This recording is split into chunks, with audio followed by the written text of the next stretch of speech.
Oi. Amém, irmãos. Vamos ficar de pé, meus queridos. Vamos dar início 7h10, máximo do máximo, para a gente começar. Louvado seja Deus. Peço oração em nome de Jesus, amém? Senhor nosso Deus, amado Pai, Tua presença, Deus, nós estamos nesse segundo dia, Senhor, de adoração ao Teu nome, de aprendizado da Tua palavra.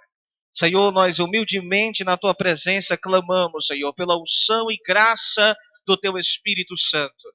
Nos ajuda, Senhor, mais uma vez a caminharmos, Senhor, neste terreno santo da Tua palavra, Pai. E, meu Deus, aprendermos e colhermos, Senhor, esses tesouros preciosos do céu. Pai, que mais uma vez o aprendizado dessa noite, meu Pai, nos deixe, Senhor, mais espirituais, mais compromissados contigo. Oh, meu Deus querido, mais determinados em te glorificar com todas as nossas forças. Sermos crentes melhores, Senhor, na tua presença, Pai.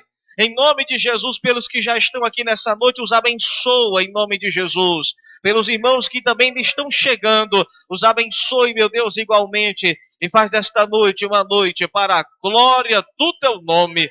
Assim pedimos a ti, e em tudo te damos graças, em nome de Jesus. Amém e amém. Glória a Deus. Irmão Henrique.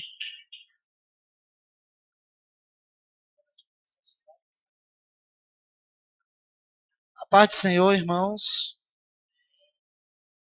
Deus nos abençoe nessa noite, mais uma vez. Hoje, irmãos, eu montei aqui uns slides para facilitar o acompanhamento. Eu coloco aqui já os textos bíblicos, alguns tópicos, para ficar até melhor o entendimento, porque a aula de hoje ela vai ser muito mais complicada do que a de ontem, porque ela exige um maior conceito. Quem vai passar os slides? Pronto. A primeira coisa aqui que eu observo, irmãos, é o seguinte: o ensino sobre o estado pós-morte do ser humano é um dos pilares da sã doutrina, e por que não dizer do próprio Evangelho. Então, a afirmativa se justifica pelos aspectos que envolvem essa temática. Se acreditarmos que o homem é uma alma e não que possui uma alma, então, obrigatoriamente, morrendo o homem, morre a sua alma. Não havendo assim um estado intermediário, nem para crentes, nem para incrédulos, até a ressurreição. Essa colocação aqui, eu posso dizer que ela é a base do nosso estudo hoje. Porque a questão é muito simples. Se nós somos uma alma e não que temos uma alma, quando nós morremos, a nossa alma morre. Então, tudo fica resolvido na sepultura. E isso terá um impacto no futuro. No nosso caso, dos crentes, morremos, não ficamos no estado intermediário, não vamos encontrar Jesus no céu, ficamos dormindo até a ressurreição. E no caso do incrédulo, pior ainda, que essa seria a sua condenação. Ou, como diz os adventistas, ressuscita para depois desaparecer. Então a doutrina da imortalidade, ao contrário do que muitos dizem, tem gente que diz que é uma lenda, tem gente que diz que é uma fantasia, que é uma ficção. Mas a doutrina da imortalidade é uma das bases do Evangelho. Tanto no que tange a mensagem salvífica de Deus, como na nossa esperança de salvação. Porque se você acredita que morrendo vai estar com Cristo, isso te dá uma nova perspectiva de vida. Agora, se você acredita que morre e fica dormindo no pó até o dia em que Deus vai te ressuscitar, convenhamos, essa esperança é pela metade. Amém, irmãos? Então a doutrina da imortalidade é de fundar importância para nós.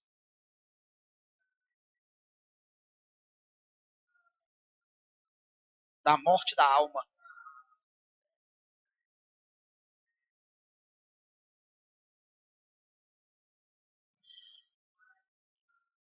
Não há.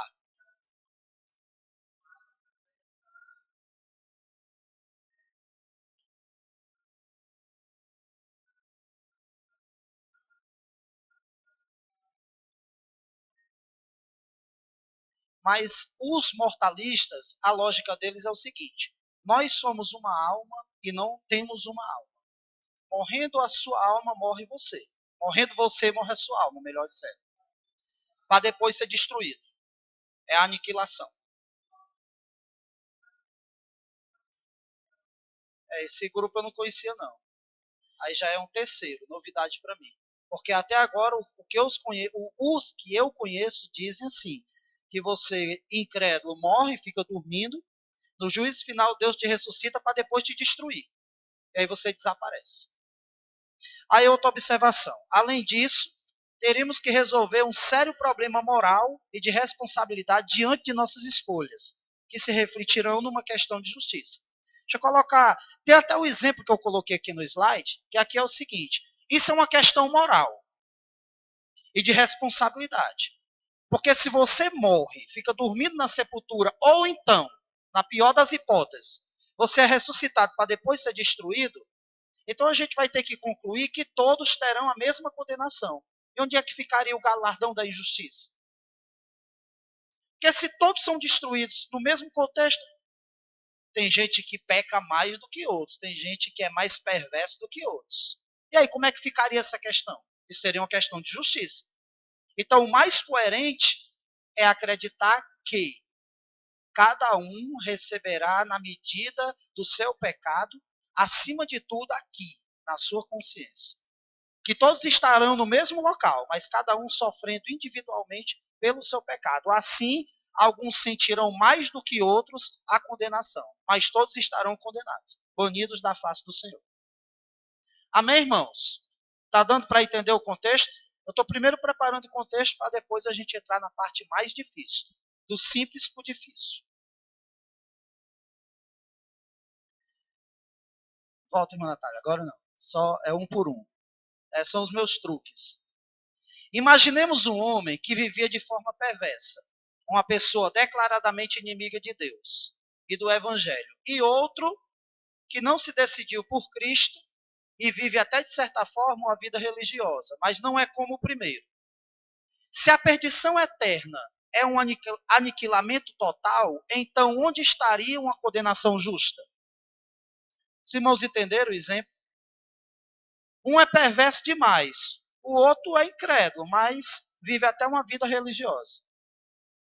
Aos dois merecem a mesma condenação na consciência. Onde é que estaria a justiça para retribuir a cada um segundo as suas obras?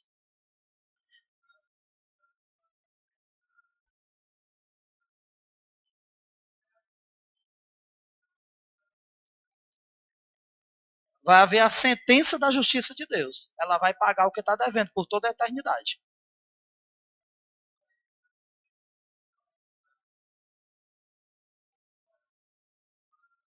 Mas Deus nunca vai estar satisfeito porque ele não queria isso. Tanto que a Bíblia diz que Deus não tem prazer na morte do ímpio. Aí aniquila o calvinista.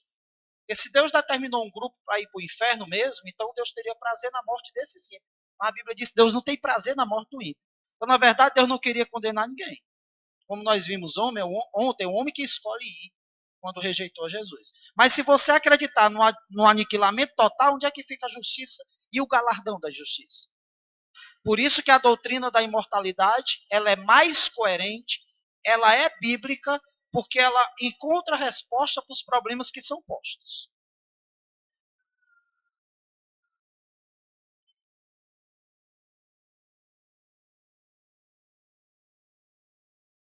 Todos estão na condenação, mas a questão do galardão da injustiça.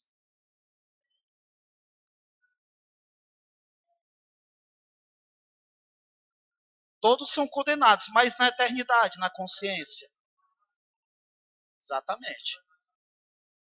Eu vou dar um exemplo para os irmãos do direito, para os irmãos entenderem. Os irmãos entenderam. Imagina o seguinte: o José, o Chico e o Sebastião resolveram matar uma pessoa. O João dirigiu o carro. O Chiquinho, é o Chico, né? Lá vai de novo. Ó. João, Chico, qual é o terceiro, hein? Também esqueci, é o Sebastião. Os irmãos me lembrem. O João utilizou o carro para levar a vítima. Qual é o segundo, hein?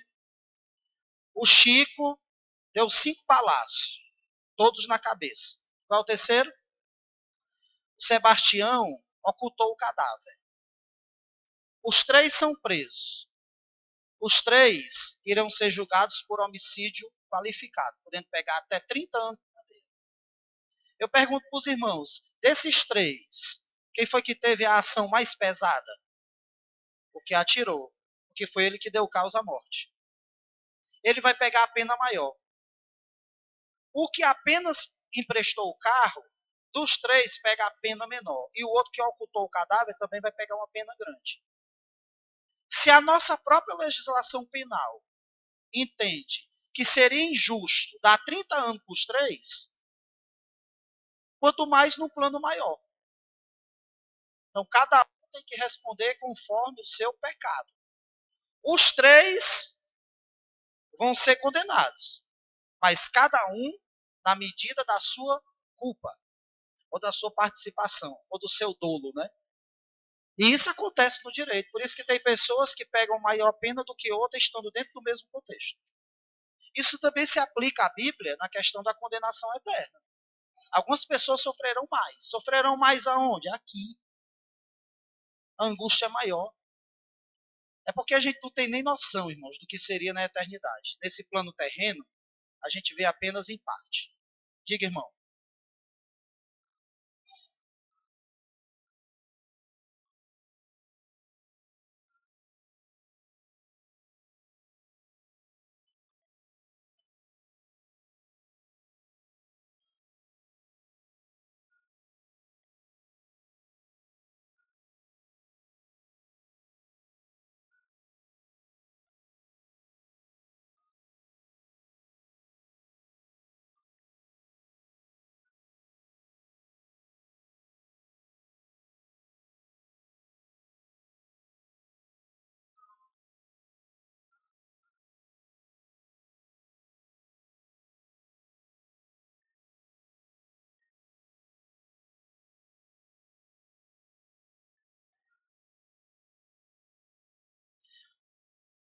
O grau da condenação eterna é do tamanho do grau da santidade de Deus. Se não tem como mensurar a santidade de Deus, então teria que ser um preço bem alto para compensar. E esse preço bem alto para compensar foi pago, que foi o de Cristo. Quer dizer, o preço foi alto. Automaticamente, não há nenhuma injustiça da parte de Deus em também o preço da condenação ser alto por aqueles que rejeitam a Cristo. Por isso que a base do julgamento é esse, a rejeição de Cristo. Eu já vou adiantar até alguma coisa da última aula, já para entrar nesse contexto. Quando os homens perdidos estiverem diante do juiz do trono branco, quem vai se sentar no trono é Jesus. E Jesus não vai se sentar como Deus, Jesus vai se sentar como homem, ainda cumprindo a obra que lhe foi conferida pelo Pai. Por isso que 1 Coríntios 15 diz que depois que ele terminar tudo, ele mesmo se sujeitará ao Pai.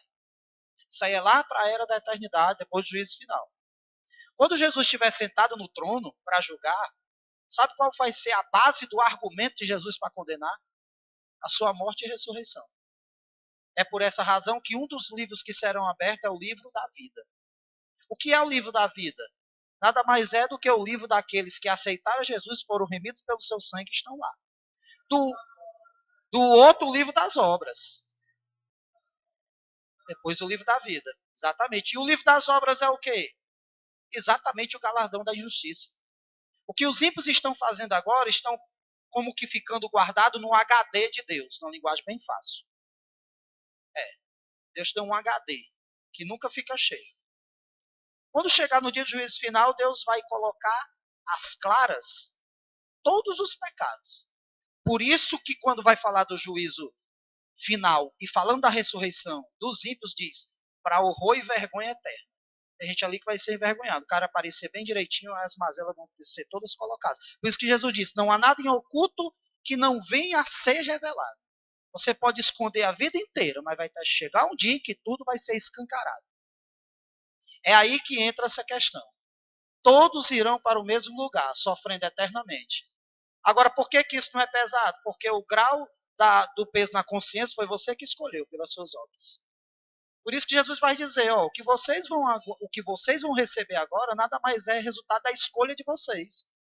E o que vocês vão suportar lá, foi vocês que escolheram, vocês estão sendo julgados pelas suas obras. Daí aquele velho ditado: o que se planta, se colhe. Aí o que é que a Bíblia diz em relação a esse ditado? O que colhe na carne, da carne colherá a corrupção. Mas aquele que planta no espírito, do espírito colherá a vida eterna. Guiena, que será o final de tudo. A punição eterna. E o corpo? É.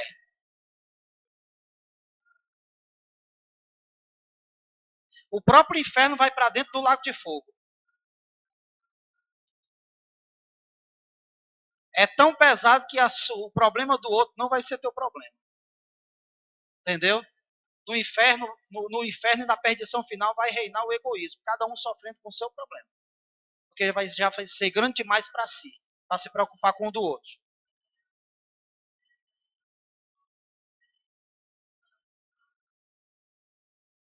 Segundo as suas obras. E onde é que tem isso? É um fundamento da Bíblia. Passa aí, filho. Porque segundo a obra do homem, ó, não é segundo a vontade de Deus, é segundo a obra do homem, ele lhe paga. E faz a cada um segundo o seu caminho. Não é segundo Deus, é segundo o homem. É segundo a obra do homem, ele paga. O salário do pecado é a morte.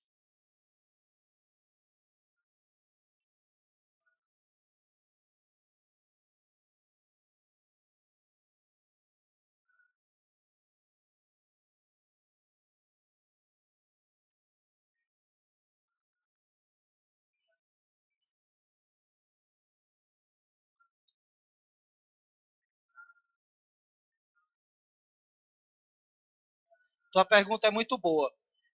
Isso daí é resultado de um entendimento errado do adventista do que seja a vida eterna. A vida eterna não é viver para sempre. A vida eterna é a vida de Deus no homem. Porque o ímpio vai viver eternamente e não tem vida eterna. Entendeu? Então a vida eterna é uma qualidade de vida. Então o que é ter a vida eterna? É ter uma qualidade de vida. E usufruir eternamente dessa vida com Deus. O ímpio não tem vida eterna, mas vai viver eternamente. Por isso que no juízo final eles são ressuscitados e a Bíblia diz assim, ó: eu vi os mortos em pé. É até estranho. Eu vi os mortos em pé, mas eles estavam ressuscitados. Por que então que diz eu vi os mortos em pé? Porque ali está falando de morto espiritual. Está falando de pessoas que não terão a vida eterna. É tão pesado o negócio que para eles é como se fosse assim. Quando eles estivessem se destruindo, Deus recria de novo para toda a eternidade.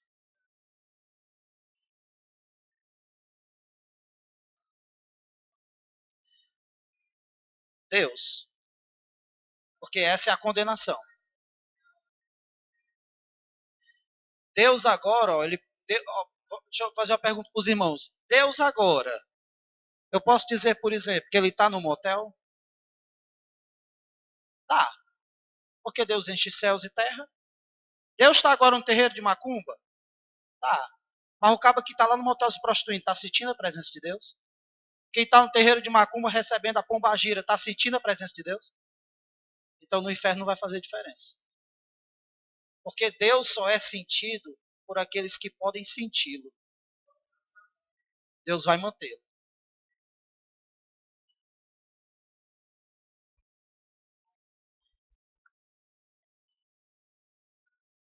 A pergunta do pastor Jando é boa, é porque quem vai manter os ímpios eternamente vai ser o próprio Deus, mas só que no sentido reverso. O pastor Glauco disse uma coisa interessante. Ele disse assim, que a perdição eterna para os ímpios, para o resto da eternidade, é como se quando ele estivesse destruído, recriava de novo, por toda a eternidade. Por isso que a gente até se arrepia só em pensar. Ah, Deus é injusto? Não. A Bíblia diz que ele suporta com paciência os vasos preparados para a perdição, não o que ele preparou, né, mas os vasos que escolhem para a perdição. Que ele sabe de antemão que vai pela sua presciência. Olha o que aqui diz É Jeremias, esse versículo, irmãos.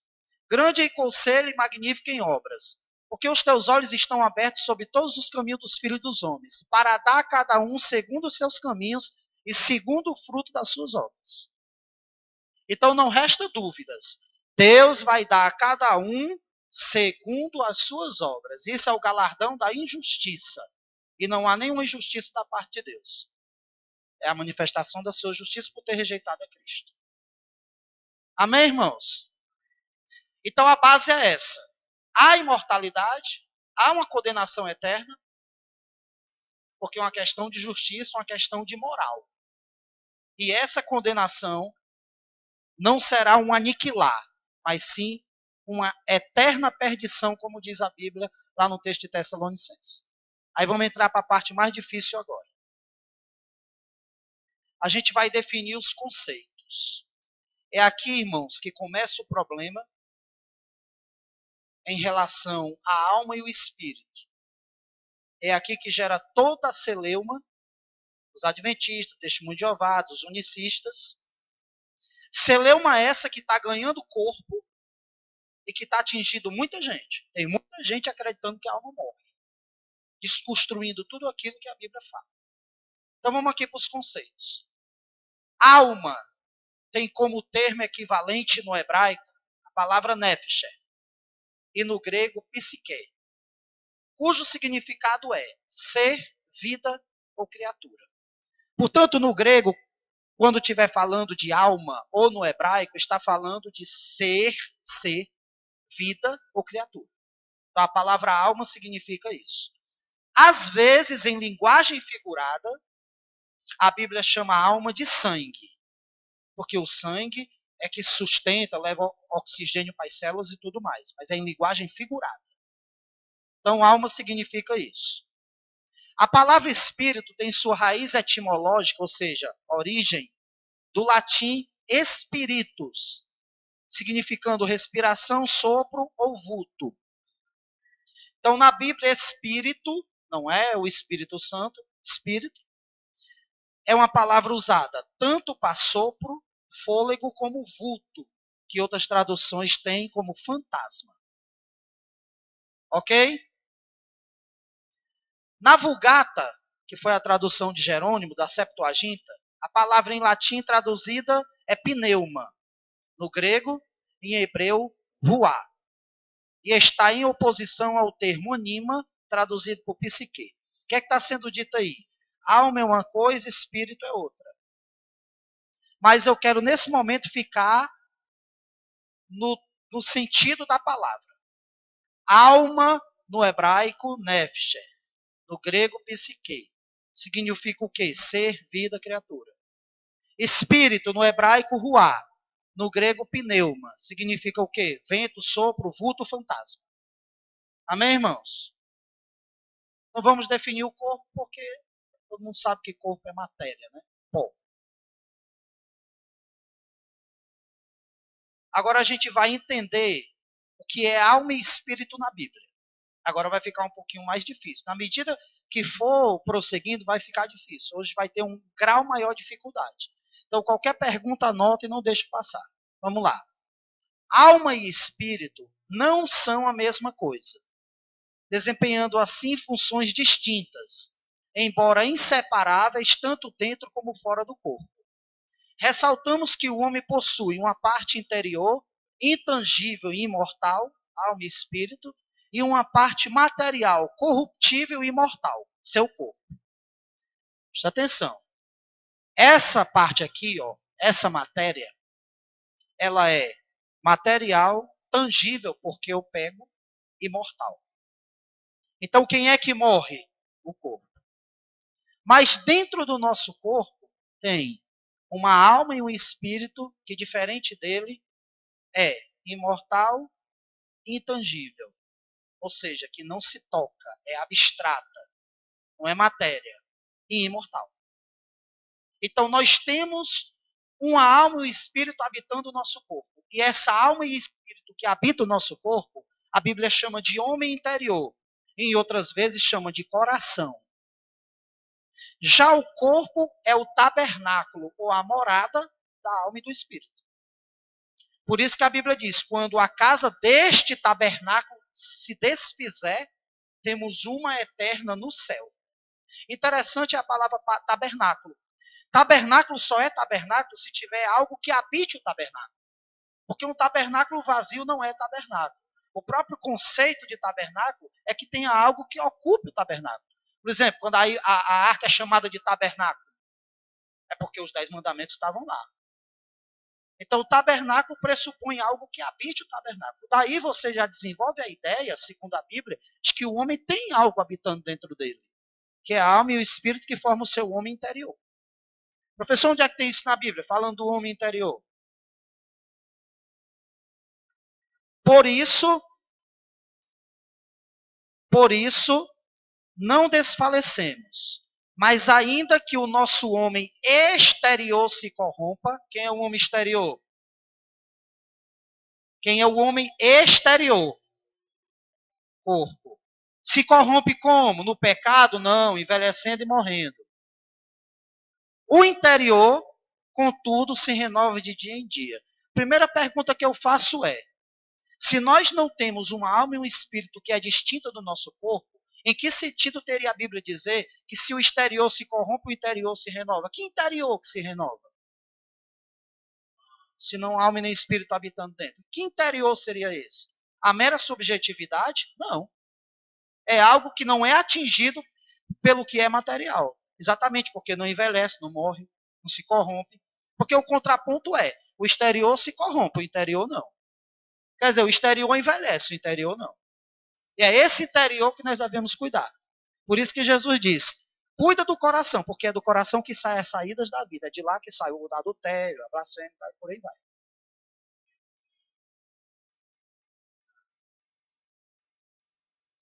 O corpo dele não se deteriorou. Porque segundo o homem interior, tem um prazer na lei de Deus. É Paulo que está dizendo isso. Se nós não temos um espírito e uma alma habitando o nosso corpo, que homem interior é esse? Que não existe. Então a Bíblia deixa claro que nós temos uma parte material e mortal e uma parte imaterial e imortal. Homem exterior, homem interior. Amém, irmãos? Ficou claro? Segue aí, meu filho.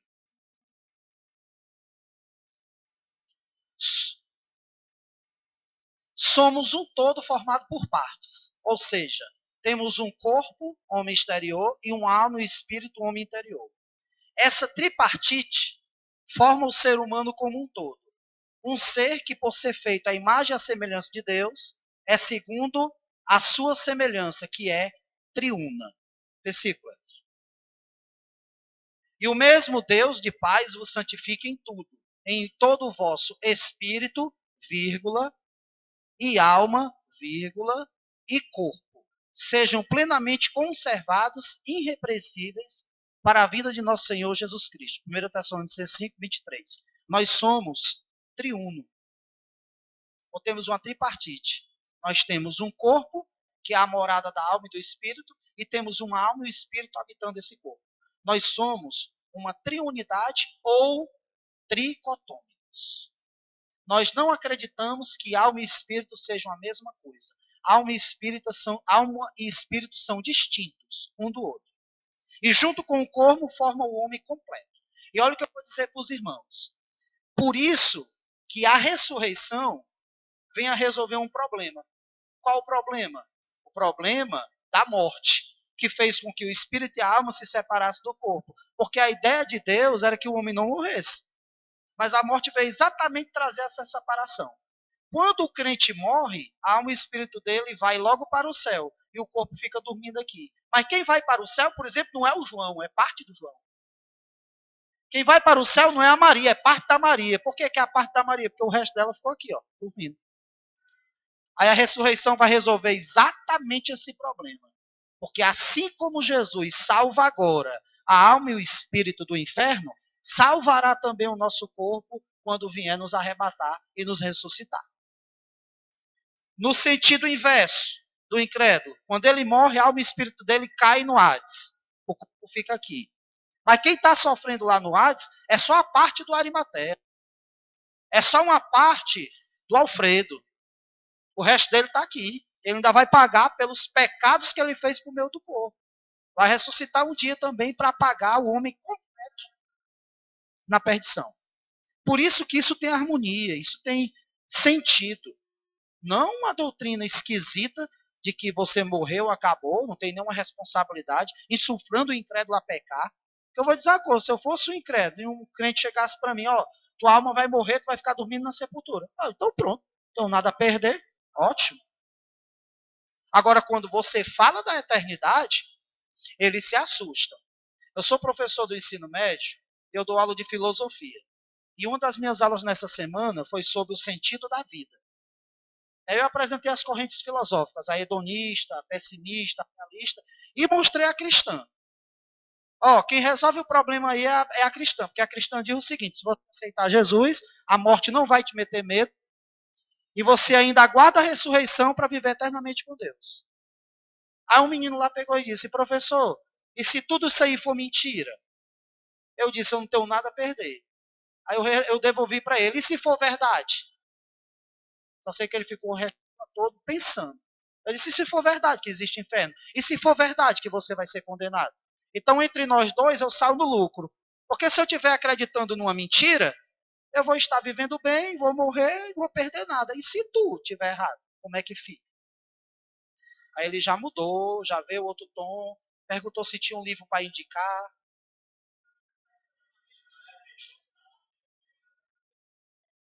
Quando você fala da eternidade, aí a história muda.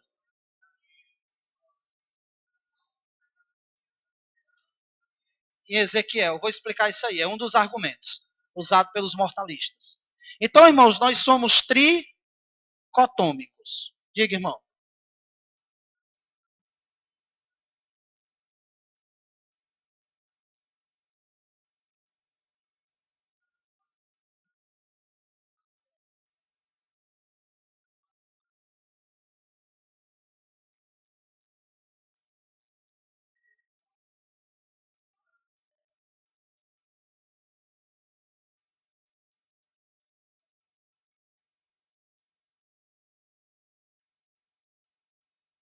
Mas duas substâncias que têm funções diferentes, então não são a mesma.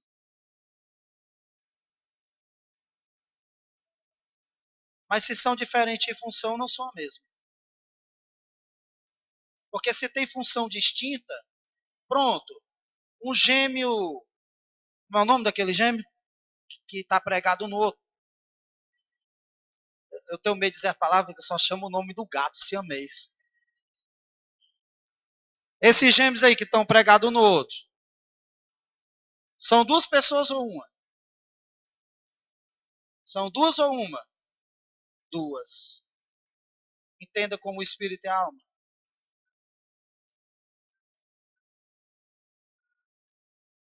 Mas que explica. São funções diferentes.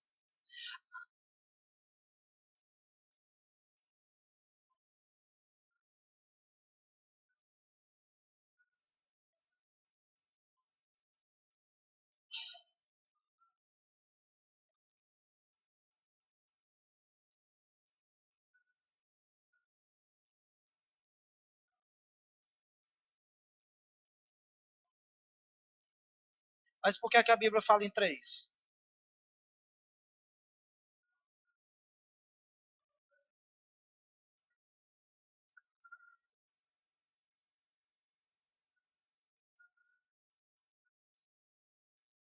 Aí o exemplo do siamês é melhor, porque cara e coroa, aí você está falando de moeda, eu falei de pessoas.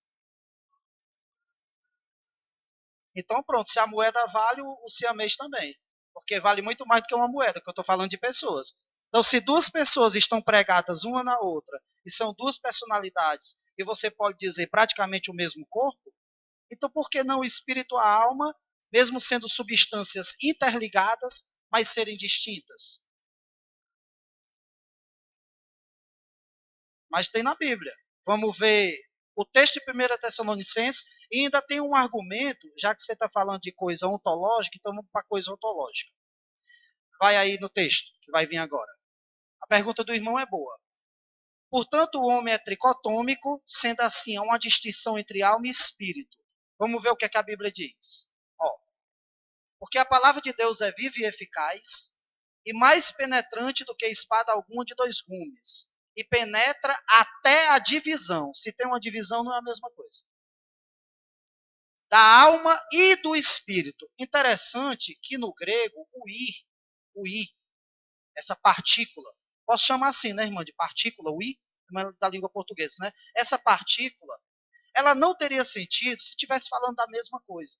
Porque quando você vai falar da mesma coisa, você usa uma alternância, ou, ou. Por que a Bíblia diz, 1 Tessalonicenses, corpo, alma e espírito? E não faz uma alternância. Porque se a alma e o espírito, por serem a mesma substância, são a mesma coisa, então não é i, é ou. Que eu falando uma, estou falando da outra. Mas aqui está dizendo ó, que chega a ponto da divisão.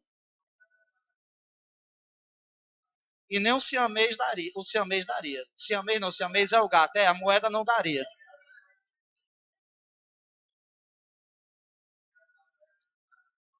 Mas a pergunta do irmão é boa.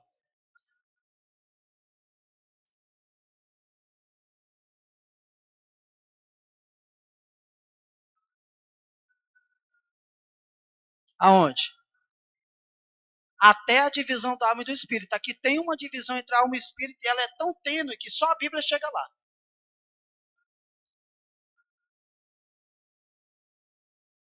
E não se separam mesmo, não. A questão aqui não é se separa, se são a mesma. Se você está dizendo que não se separam, você está certo. Agora, mesmo inseparáveis, não são o mesmo. Porque se tem algo que divide, você não divide a mesma coisa. Sim, que continuam os dois juntos na eternidade, sim. Agora, com funções distintas. Nesse caso, alma e espírito não são a mesma coisa. Agora, inseparáveis. Se é isso que o irmão está dizendo, perfeito. Olha só, rapaz, a cada estudo bíblico que eu dou, eu fico mais... não tenho nem palavra para dizer com a sabedoria da Bíblia. Olha que eu já dei essa aula não sei quantas vezes, mas sempre é uma experiência diferente. E olha aqui uma observação. Ó. Até a divisão da alma e do espírito e das juntas e medulas. Juntas e medulas. A gente sabe que a medula óssea, ela está dentro do osso, mas ela não é o osso. Mas há uma distinção entre a medula e o osso. O que, é que a Bíblia está querendo dizer? Olha, a união que há entre a alma e o espírito é semelhante à união que há entre a medula óssea e o osso. Mas somente a Bíblia é capaz de chegar lá nessa divisão.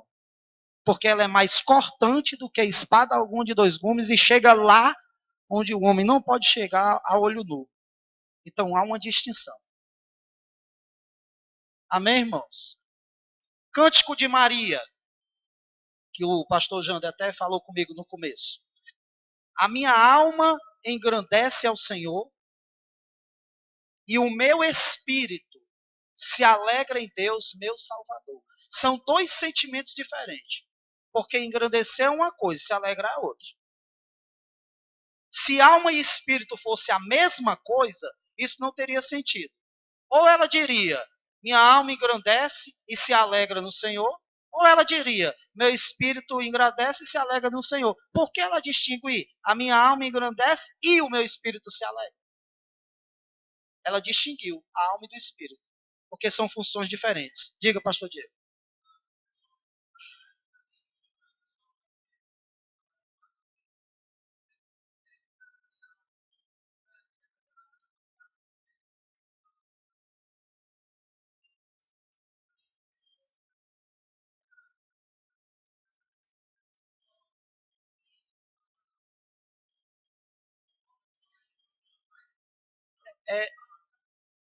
Esse argumento é bem citado, mas ele se desfaz quando você vai para outras partes da Bíblia. Porque nos Salmos tudo bem. Você poderia argumentar, mas está falando de linguagem poética. E aqui é linguagem poética? Aqui não é linguagem poética. E 1 Tessalonicenses 5:23 é linguagem poética? Não é. E Lucas 1:47 não é. Fora os outros textos. Então a dificuldade é exatamente essa, de perceber que alma e espírito estão juntos como se fosse uma substância, mas com funções diferentes. Se tem funções diferentes, não é a mesma coisa. E se fosse a mesma coisa, que sentido teria a Bíblia dizer corpo, alma e espírito? E, e assim, o argumento ontológico que eu falei, quer dizer, metafísico na verdade. Nós somos criados à imagem de Deus e à semelhança também. Imagem e semelhança são a mesma coisa? Não. A imagem de Deus no homem é o aspecto moral. Mas o que seria a semelhança de Deus no homem? Porque a semelhança é algo que você vê em alguém e vê no outro. Por exemplo, a Bíblia diz que Deus deu um filho a Adão à sua semelhança, falando de Sete. Era semelhança física. Algum traço de Sete que tinha Adão. Nós somos feitos à semelhança de Deus. Qual seria a semelhança de Deus que nós temos? Aí o Mormon interpreta errado. Seria o corpo físico, mas não é. É a composição. Que assim como Deus é Pai, Filho e Espírito Santo, uma só substância em três pessoas, o homem também é corpo, alma e espírito. Três partes que formam um só, o homem. Por isso que nós somos a semelhança dele. Se não é isso, seria o quê? Então nós somos triunos. Amém? É. E a gente sabe que o Pai, o Filho e o Espírito Santo, mesma substância, porém pessoas distintas, inclusive em funções. Vai, meu filho. Por isso, olha esse texto aqui do Antigo Testamento, pastor Diego, que refuta esses salmos citados. Ó. Aqui é Jó falando. Ó.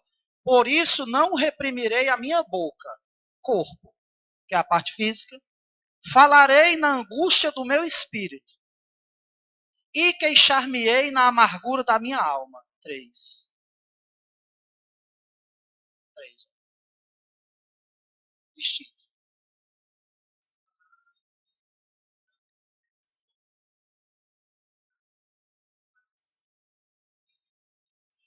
Se angustiaria. Então, aí, um texto também bem claro que nós somos tricotômicos. Só a alma. Por quê? A pergunta que eu faço é o seguinte: se é a mesma coisa, então por que em todas as passagens da Bíblia não fala só da alma ou só do espírito? Porque aí é como se fosse assim: ah, Deus colocou isso aí para confundir. Isso não tem lógica. Porque é o princípio da não contradição, ou é ou não é. Então, o homem não pode ser alma, corpo e espírito e não ter alma e espírito. Isso é a não contradição. Não pode. Que Aristóteles chamaria do terceiro excluído. Só tem uma possibilidade. É que nós somos a semelhança de Deus. Pai, Filho e Espírito Santo, corpo, alma e espírito. Amém? Vai. A alma é a responsável pelos nossos sentimentos. É nela que estão as emoções e às vezes tomada como sinônimo de mente. Por meio da alma entramos em contato com o mundo físico, que nos rodeia por meio dos sentidos. Por isso se diz que a alma conhece o linguajar do corpo. Qual é a função da nossa alma? A nossa alma é onde está o intelecto, a mente, as emoções. É ela que nos faz a realidade do mundo físico interagindo com ele por meio dos sentidos. Por isso que a gente diz que a sensação física, que a gente chama de empírica, ela não pode ser totalmente verdadeira, porque ela pode enganar a nossa alma. Por isso que a razão é que seria uma fonte melhor de conhecimento, porque a razão dificilmente se enganaria. Mas os sentidos sim. Então, essa é a função da alma. Vamos ler só um desses textos, já que a hora se adianta. Eu quero Jó 10:1.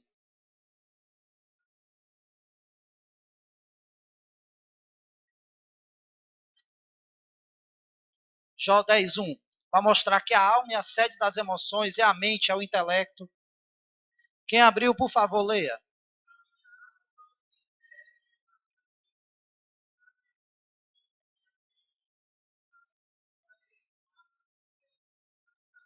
A alma de Jó estava com tédio. O tédio é aquele sentimento de que nada satisfaz, né? Que o pessoal diz, rapaz, o dia está um saco, está um tédio. É a alma triste. Tem outro texto que Jesus diz, a minha alma está angustiada até a morte. Ah, professor, está dizendo que Jesus tinha alma, Jesus tinha alma, Jesus tinha espírito, Jesus tinha corpo. Jesus era homem. Então compartilhava das mesmas sensações com uma exceção. Ele nunca pecou. para que pudesse sentir as coisas de maneira deturpada. Que Jesus tinha corpo, alma e espírito também. A morte. Não, a minha alma está angustiada até a morte. Quer dizer, ele estava sentindo a angústia da morte. Ó, os irmãos estão ficando sabidos, viu? A minha alma está angustiada até a morte. Sábio, sabido não, né, irmão? É, sábio. Estava me falando uma história ali do sabido. Acho que os irmãos já sabem do que se trata. Aí pode passar, meu filho. Já o espírito é a parte que nos liga com Deus. É nele que está a vida de Deus. O espírito humano morreu, separou-se de Deus por ocasião do pecado. De modo que somente recebendo a justificação em Cristo poderá ser vivificado e usufruir da vida eterna em Cristo Jesus. Sabe por quê que a vida do incrédulo é um tédio atrás do outro? Porque o espírito dele está morto. E a alma dele não sente a existência de Deus de maneira pessoal. Porque o espírito dele está morto. Então, qual é a única coisa que resta? O mundo físico. O que é que a alma faz? Interage com o mundo físico. Então, o que é que resta para o incrédulo? Os prazeres da terra. Quando esses prazeres da terra passam, a alma dele volta ao estado original. Do quê? De uma alma separada de Deus, porque o espírito está morto. Por isso que a vida do incrédulo, a Bíblia diz, que é como beber uma água que não mata a sede.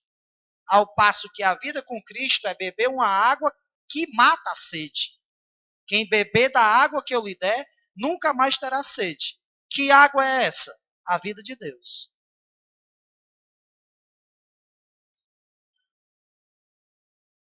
Quem crê em mim tem a vida eterna, não entrará mais em condenação, mas já passou da morte para a vida.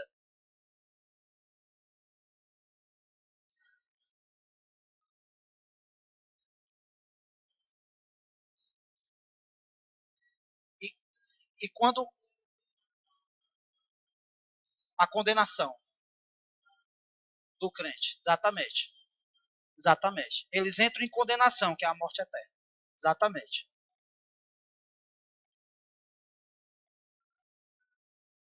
A morte ali é tudo. A física, a espiritual e a eterna.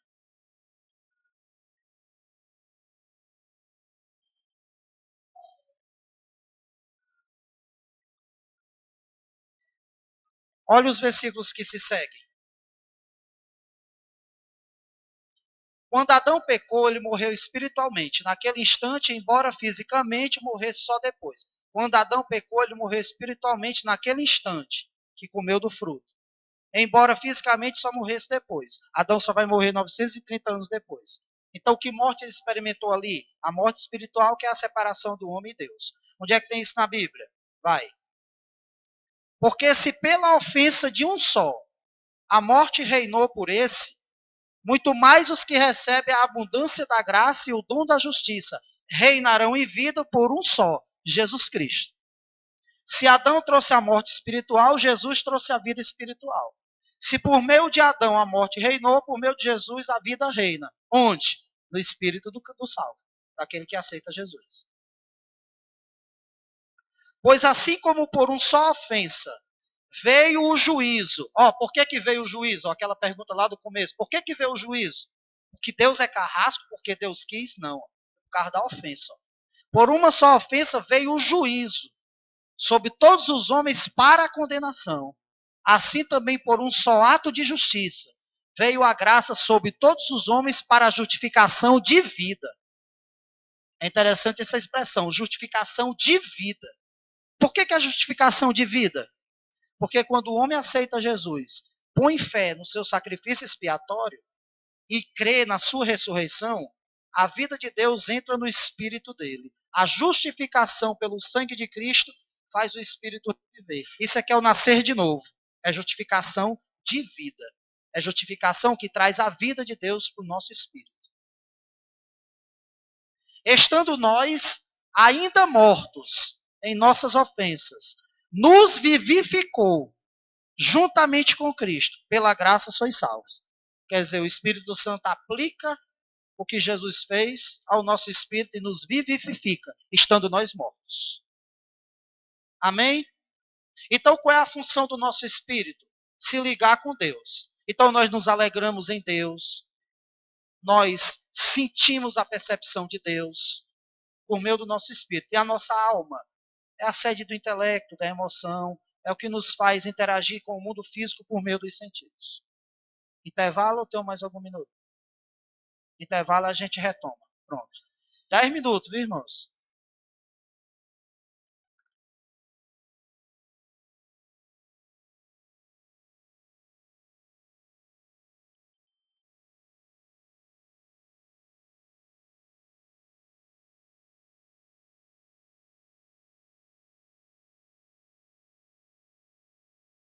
Amém, irmãos. Irmãos, lanche aí na salinha das crianças ao lado, viu? Quem quiser ir ajudando a pôr o café, ajudar as irmãs. Tem café, tem chá, tem biscoito. Né, Glailton? Para quem veio do trabalho aqui direto, né? Cansado, o cafezinho vai acordar. Viu?